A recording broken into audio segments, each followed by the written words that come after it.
There we go. So I'm gonna do the uh there's our there we go. So you know what? Let's and we'll deal with that later. Next page. All right. So this is for last week, guys. So we're going to go over a couple things here. We're gonna start with the bottom. I'm gonna start on the left side so nobody's confused. So we have, is Lance a new writer? One app uh, for 326. Good job, Lance. We have Olivia with one app, 333. Oh boy. Char Kiara, huh? Kiara. Kiara, okay. Hey, hi, Kiara. Good job. One application for 1284. Bruce J, one app for 1883. Georgina, one app for 2335. That's pretty good. There you are, Paige. Look, that's what you did. So that was Paige is usually in the double, the 10,000. So it was an off week for Paige at five at Yeah, 5,500. I took half the week off. Just But kidding. you know what's funny about that, guys? When you have momentum every week, sometimes this didn't go well and I'm waiting on this, all that stuff, right? But you still do 5,500 on kind of an off week. So that's like Bridget and I say, someone's going to pay soon. And but anyway, Paige, nice Miss Ibble. We already talked to Ibble. Great job, Ibble, and congratulations. 5,600 in APV. Rafa. Um, Mr. Rafa with two applications for 99.89, 99.19, excuse me. I had a pretty decent week. I put in 10 applications for 15,183. Not bad for a hair lip, as Bridge says. And then Tommy Boy, look at Tommy Boy. Nine applications for 19,533. That's awesome, buddy. That is significant. Uh, and then what, Tom, any word on how many of those were instant approval or anything like that? Probably half. Okay. Okay. Very good. So, that's if it's half, call it 10 grand. Yeah, already approved. I mean, that's what, probably 7 or 8 grand in deposits already just from what's approved. Okay. So good job, buddy. And then on the other side here, we have the month of February. Bridget's base shop last week wrote 13 apps for 23,938. So good job. And Paige and Tom, they had ten unique writers, two new writers, 44 apps. This is so far in February excuse me, for February, this is 75,087. So nice job, guys. Real nice job. All right. Conversations had. Yeah, So I'll do this this is, one, Dave. This huh? one, this is, what we talk about, right? Yeah. This is how you start building a team, building your agency so that it's not all on you. You can take a vacation, come back and still have more money in your account than when you left. So last week, I had one. I was also off. I had the pleasure of going to see my parents and Dave and Gretchen in Florida. So again, the beauty of our business, right? But, having that ability to not miss the important things. It was our mom's 86th birthday. So huge. I didn't have to worry about, oh my gosh, how many personal days do I have left to take? Do I have to take a sick day? No, that wasn't even a thought. I made calls while I was there to set up my week. So again, and Margaret had 10 conversations. And that if you're new, what that means is you shared what you're doing. You sent them a couple of videos. Anything beyond that, guys, bring your mentor in, and then we will kind of walk them through those next steps. So if you're concerned that you don't know enough or have not had enough success to be able to start building, you're good to go. You can start talking about it day one. Day one. So this is what that slide is. Next slide, Tommy, I'll flip it over to you and or Paige. There we go.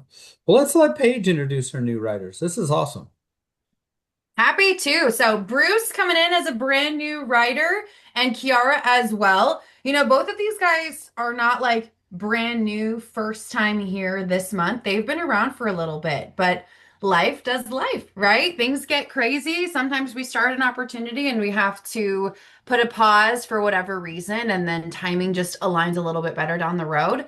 And it just happened to be the case for these two, but they're coming in ready to go. Bruce protected, actually, I think this one was on himself. He had a previous policy that he was able to get a little bit better of a policy, a little bit better of a situation for himself with one of our carriers. So he was able to do that, replace his old policy. And Kiara helped her very first client. It was like her very first appointment. If this is not your reality, that's okay. This is not the norm. It definitely was not for me, but she happened to just protect her very first appointment that she had. Got him all the way through to the end with Americo Eagle Premier. So it was an instant approval, instant issue. And we know what I love about what Kiara did, and you guys are going to regret having me talk on the slide because it's going to be about 15 minutes. But she popped into this workroom in the middle of her appointment to ask for help. And I love that because when you have them on the line, there's a lot you can do, right? It's when you hang up that you have to play that chase game again of getting them back on the phone. So while you have their attention, while they're here, while this is on the brain, this is when you need to make sure that you're completing as many steps as you can. So we're hanging out in this Zoom workroom, and Kiara pops in and says, "Hey, I need help." He doesn't want to put in his banking info. Anybody had that problem before? I don't want to put in my banking info till I know I'm approved. I gave her a quick little thing to say, which is, "Hey, you know what? They require this. They won't even look at this until that banking info is included. This just tells them this is a serious application, but nothing happens until it's approved." And what happens then is you actually get to choose your draft date. So we'll set that here. We'll make sure it's in the future if you need it to be. But then we're going to hop on and discuss this once everything's approved and make any changes if needed. And then boom, she popped in there, got the banking info, got it submitted, put it into ops. And it was what? A couple, like over 1,000 APV. Mhm. So don't be afraid to do that. Pop in, ask for help, tell the client you got to talk to your senior underwriter just to make sure you're covering everything.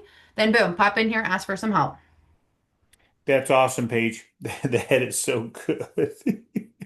And good for Chiara. I'm sorry, one more time on how her name's pronounced? Kiara. Chiara. Kiara. Kiara. Okay. Kiara. Yep. Great job, Kiara. So that is a perfect example of following the system, right? And good for you. Good for you. Because I'm telling you, you want to talk to them in real time, not call me later and, well, they didn't want to put in. Now you got to go through this whole thing. And that was a perfect word, Paige, chasing. So good, good, good. That's awesome. And how much was the premium? I think it was like 1,100, 1,200, something like that. So She's at pretty 80 good and little one. yeah. So you'll get a nice little deposit. You'll probably see that tomorrow. Yeah. Yeah. If she hasn't already, it's pretty Yeah, cool. it's probably on the statement today, and you'll see it in the bank tomorrow. So, Hmm. Americo, BFF. Okay, next slide.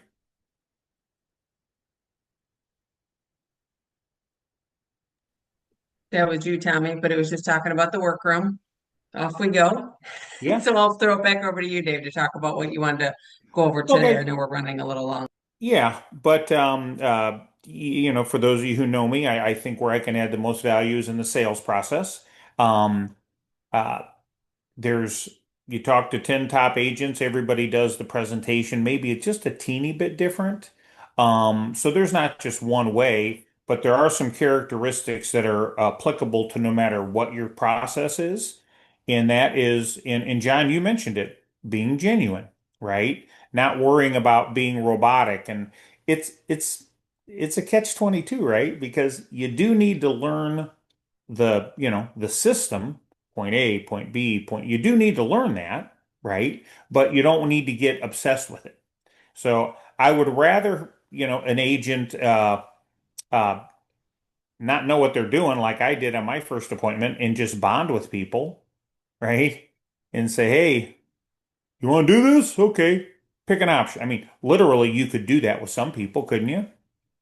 But we don't need to not get effective. So, all I wanted to talk about, Bridget, or maybe just, I don't think we, even if we, stretch it a little bit, um, you could pick any part of the sales process and we could do a whole training on just each step, right? What to say, how to say it, when to say it. But is there anybody just real quick on here that wants to throw up something that they've been, that they don't look forward to on the presentation part. And maybe we can do a quick tip. You can either unmute yourself or just put it in the chat. You know, I don't think I'm good at getting commitments. I don't think I'm good at setting up the banking page. Well, again, right? We could just dissect it. Anybody want to do that? If not, we'll do a tried and true.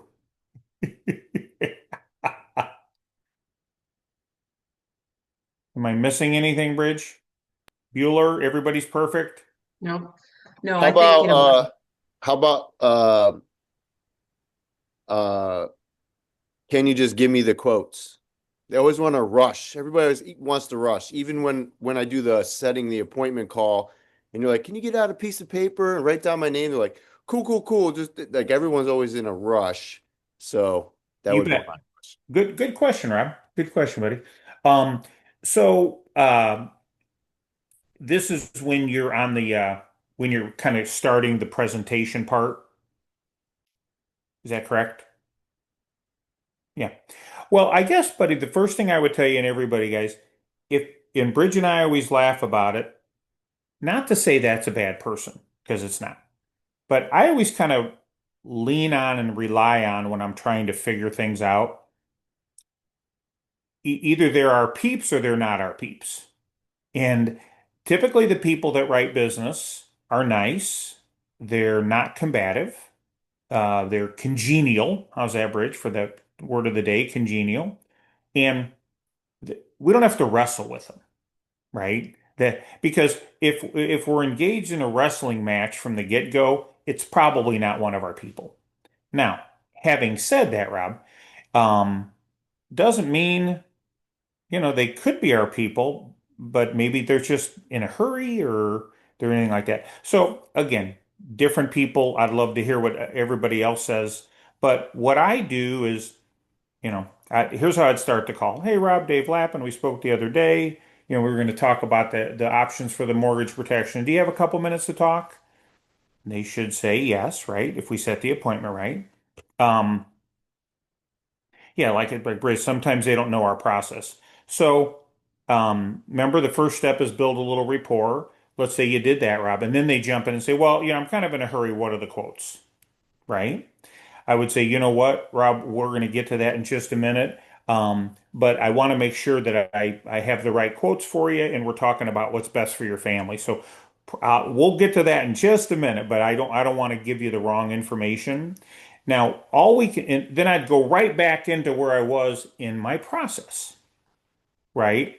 Now, and if they jump in again and they don't want to talk, well, then they're definitely not our person. But sometimes you can bring them right back in because remember, sometimes we think we know what people want and feel and mean by just they ask us one question. Oh, this guy's an asshole. He's trying to push me, right? We start to do that and we're totally wrong. They just ask a question. So let's not interpret it as, oh boy, we got a problem child here. You know, answer it, go back to where you were. Now, if they keep punching at you, right? You know what I mean? Everything's a fight.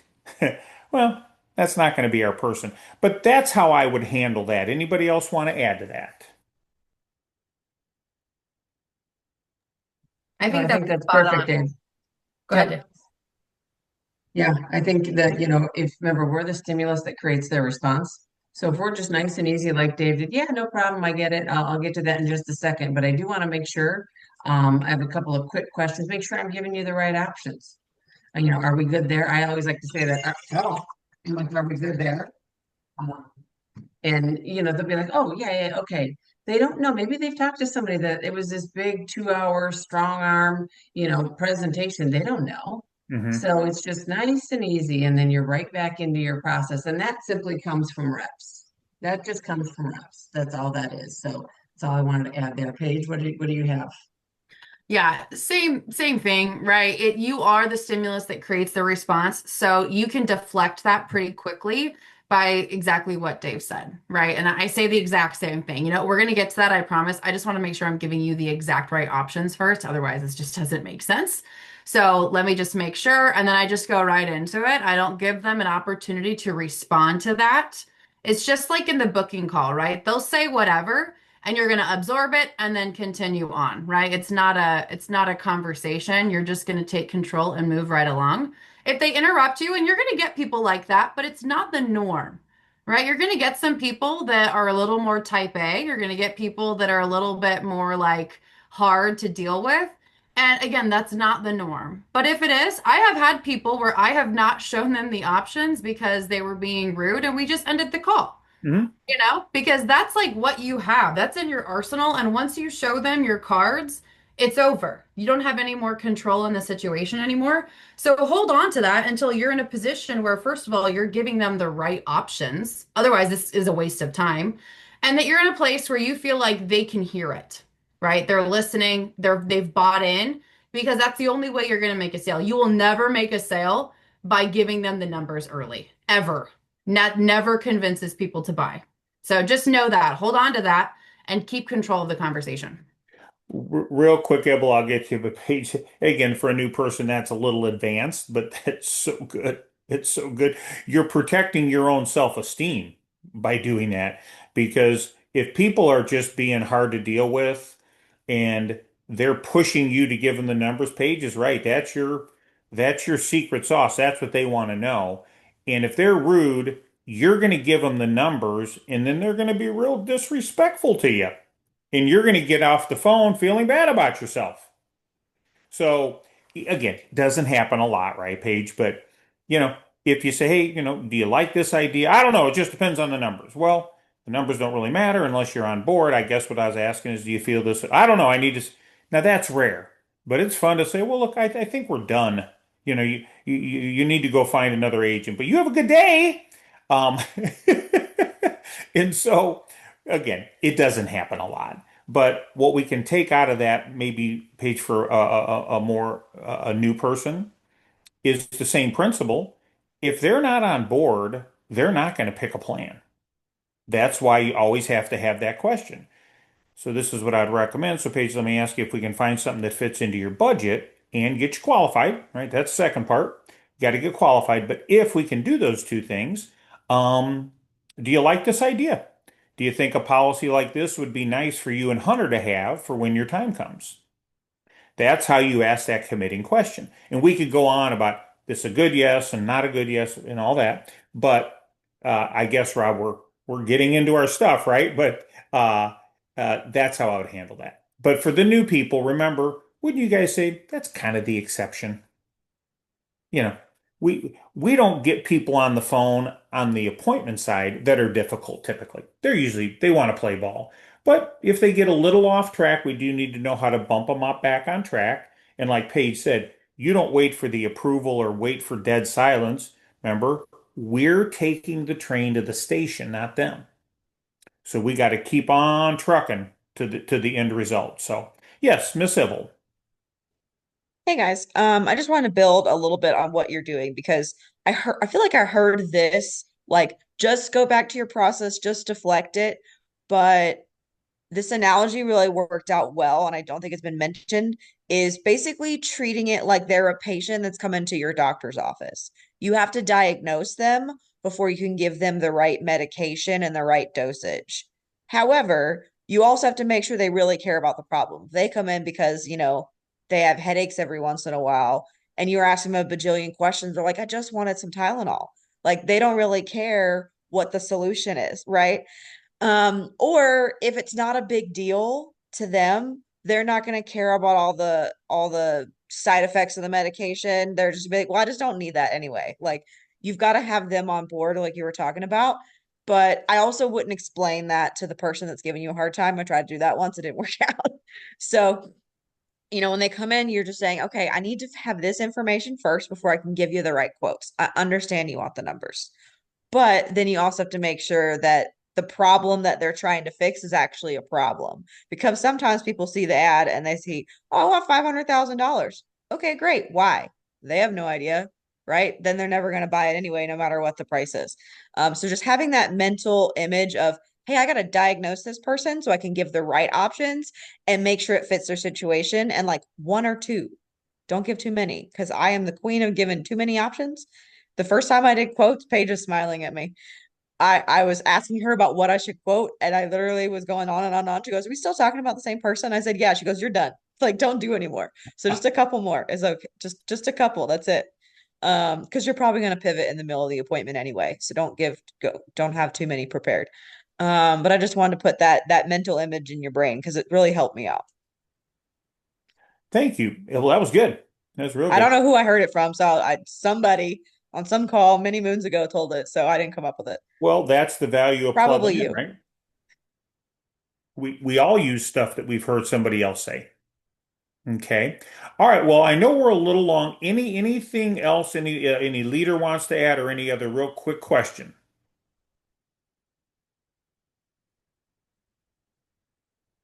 No. Okay. All right, guys. Well, that sounds great. Well, it kind of goes back to what we were talking about to open the call. Activity, activity, activity. Don't worry about, I don't know what to say, and it'll come. But so what I'd encourage everybody today is really, really make some, get some activity in. Could be text messages and phone calls. I guess the last thing when I said that it triggered a thing. Remember? Text messages are fine, but they're not the system. They're adding on to the baseline of what we do, which is making phone calls. So don't get caught up and said, I sent out 30 text messages today. Well, great, but that's not, what's going to win the day. That's on top of 100 dials. Okay. And again, if you're new and you're struggling, get with your mentor. Do what John did. You know, put yourself out there and let's role play and do what you do. And then I think I can help kind of correct and polish off some of those rough edges. So, all right, guys, you guys have a great day and we'll talk to you soon.